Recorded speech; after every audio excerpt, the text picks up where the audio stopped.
Trying to build a better AI model is a losing game. For the past few years, the entire world has been obsessed with the AI arms race. Who has the most parameters?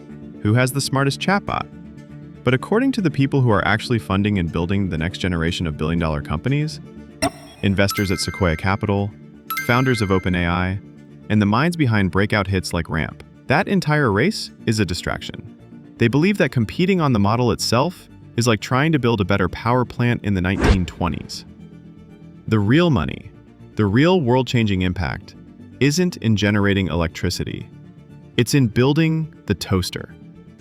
Recently, these industry giants gathered for a private briefing called AI Ascent, where they laid out the new rules for building in the age of AI. It's a playbook that turns most common wisdom on its head. And the first rule is understanding the sheer, mind-boggling scale of what's happening right now in AI. Forget what you've heard.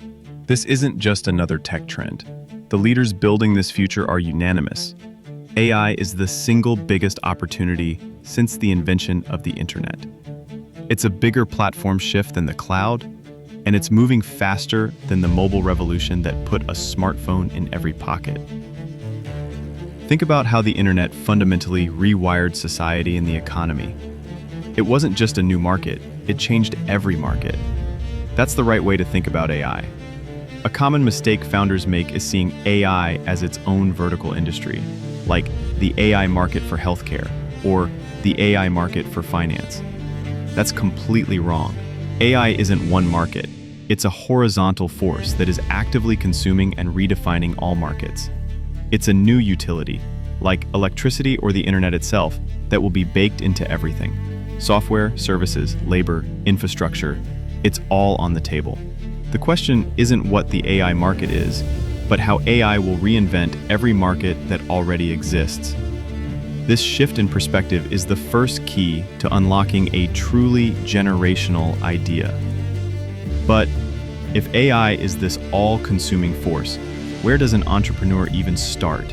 If the models themselves are becoming a commodity, where is the actual value hiding? The answer is surprisingly simple, and it's not where most people are looking. The real, defensible value isn't in the foundational models. It's in the application layer.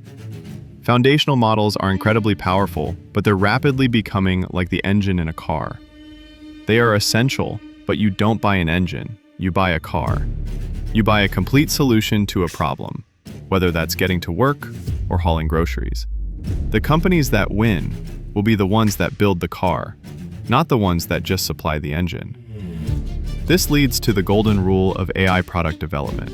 Start customer back, not model forward. Don't start with a cool AI capability and then go looking for a problem to solve. That's a recipe for a product nobody wants. Instead, find a real, painful problem that people have today. Obsess over it. Understand it better than anyone else. And only then work backward to figure out how AI can deliver a complete, magical solution. Most users have no idea what AI is truly capable of. If you ask them what they want, they'll ask for a faster horse.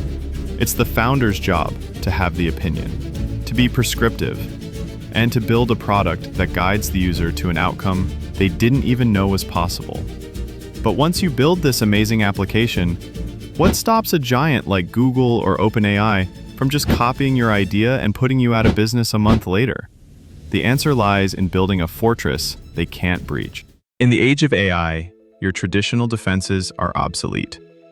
Your new moat, your unshakable competitive advantage, isn't your code or your architecture. Your moat is your workflow.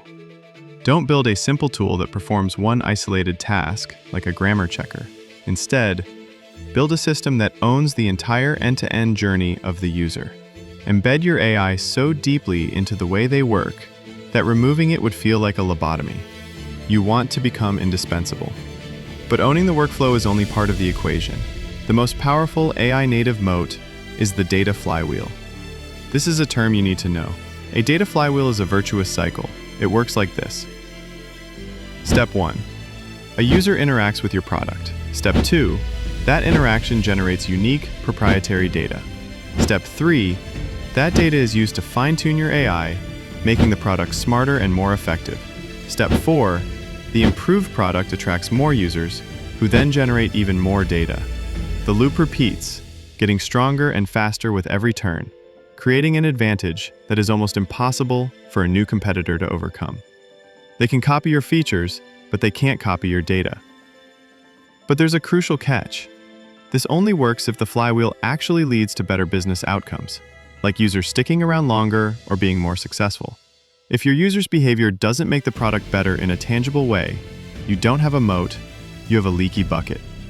A strong defense like this is half the battle, but the other half is offense, and the next wave of AI isn't about better tools.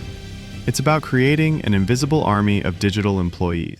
The chatbot was just the warm-up act. The real main event, the next major platform shift, is the rise of AI agents. Forget the simple question and answer format. Think of agents as autonomous digital workers that can coordinate with each other, reason through complex problems, and most importantly, act. They won't just answer your question about the weather. They'll see it's going to rain, check your calendar, see you have a lunch meeting, and proactively book you a taxi without you ever asking. In the near future, you won't be prompting a single AI. You'll be the conductor of an orchestra, orchestrating dozens of specialized agents to accomplish your goals. This is the agent economy. But before we get there are three massive, multi-trillion-dollar problems that someone needs to solve. These are the holy grails of the next decade in tech. Memory. Giving agents persistent long-term memory so they can understand context and personalize their actions. Protocols. Creating a universal language, a sort of TCP/IP for agents, so they can communicate and transact with each other seamlessly. Security. Building the systems for trust, identity, and auditability. How do you give an AI agent your credit card number and trust it to do the right thing? Whoever cracks these problems will build the AI operating system for the world. But this all sounds futuristic and complex. The good news is, one company found a shockingly simple solution to the biggest problem holding agents back right now, and it has nothing to do with writing better code. Why do most of today's AI agents and co-pilots feel so clumsy? They can handle the first step of a task, but often fail on the follow-up. You ask it to book a flight, and it succeeds.